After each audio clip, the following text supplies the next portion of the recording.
on the same 24th day of the month. This time it's not going to the priest, it's going to Zerubbabel. Now Zeru is Chaldean for seed.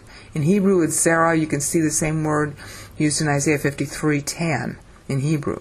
Okay, Babel means Baal, really. So this means seed of Baal. And he was appointed governor of Judah by Darius. Okay?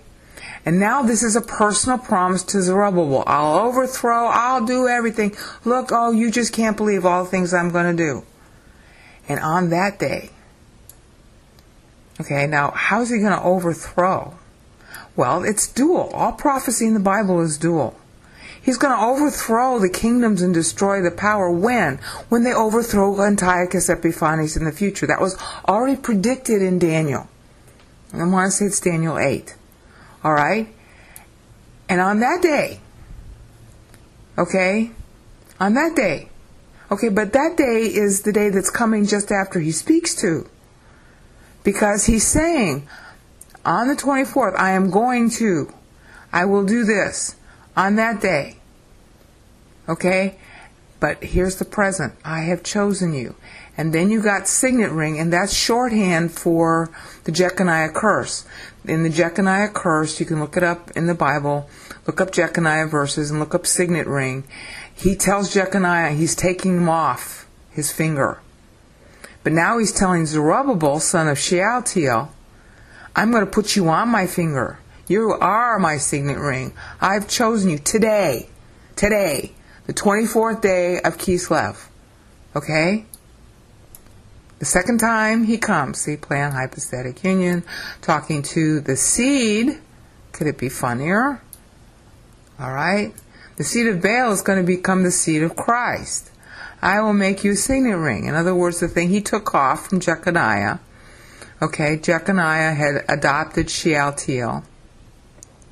It's possible that Shealtiel adopted Zerubbabel. I don't know if it was his natural son or his adopted son. Okay, but it's Zerubbabel who's the signet ring. I have chosen you. All right?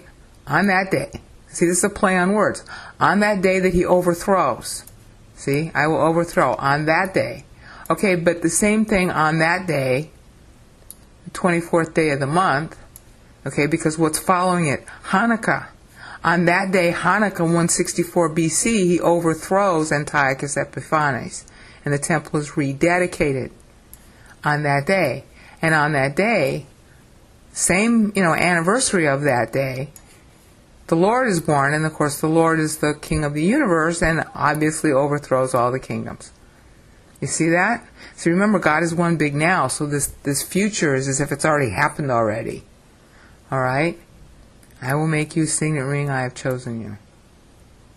You see? All right, so all of that is in mind.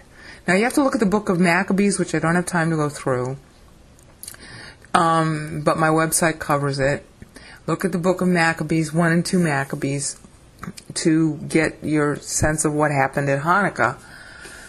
But basically they had a candlelight parade and they rededicated the temple, and Chanukah means to dedicate. Now Chanukah means to dedicate in the sense of passive. Being dedicated by someone else. Whereas Nazir, this is going to be really important, Nazareth, all right, is what he's playing to, and he saves it at the end, Nazarene, for the Nazarite vow. Okay, this means house of dedication. This is active. The person is dedicated, the Nazar is dedicating himself, and that's in number 6. We can go there, I think. I think you're going to need to see it. That's in number 6, where you do the dedication. Okay, see, vow of a Nazarite. To dedicate himself. Okay, let's go look at that in the Hebrew. Okay. Whoops. Verse 2. Okay, here we go. All right, the Nazarite. Let me show you the English. Wait a minute. Okay, dedicate, Nazar. See that? That's using Strong's, but I mean, I don't necessarily use Strong's, but it helps you see it. See it in the lower right-hand corner? There's your Strong's number for those of you who like Strong's. I can't stand Strong's. All right. And then here's the Hebrew right here. Let me show you. Yeah. Well, you'll have to, let me see if I can get the window to be longer. See, that's one great thing about BibleWorks is that it has the mouse feature allows you to just see the lexicon the minute you put your mouse over it. See? Separate, consecrate oneself. That's the difference between Chanukah and Nazar. In Nazar, you're doing it yourself. Alright? You're separating and consecrating yourself here in particular to study Bible, to be in the temple. You have special sacrifices. You let your hair grow. That signifies that you're not living a normal life, because the normal life is to have short hair if you're a man. Alright, so by having his hair long, he's dedicating himself to study. That's why Samson's hair was long. He was supposed to be dedicated to study his whole life, and of course we know it didn't turn out that way. But this isn't Samson now. This is just the concept of the Nazirite vow. It was one of the most important vows in Judaism. It screwed up Paul in Acts 18 and 21. Alright? Nazareth, therefore, means house of dedication. Alright? Nazarene, look in the left-hand corner of verse 23, Matthew 2:23. Nazarene means someone who dedicated himself. Versus Chanukah, which is when somebody else dedicates something else, in this case the temple. See the tie?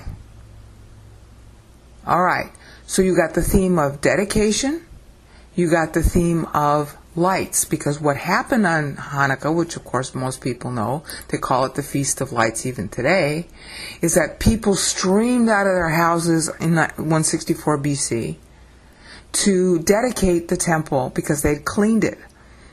And they're thinking of, remember we just saw Haggai 2, which plays back to, let's see if it's really Daniel 8 now, I might as well go look there. Pretty sure it's Daniel 8. Daniel.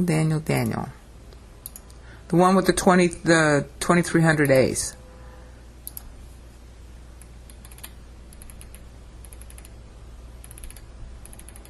Yeah. This is the prophecy of Antiochus IV Epiphanes.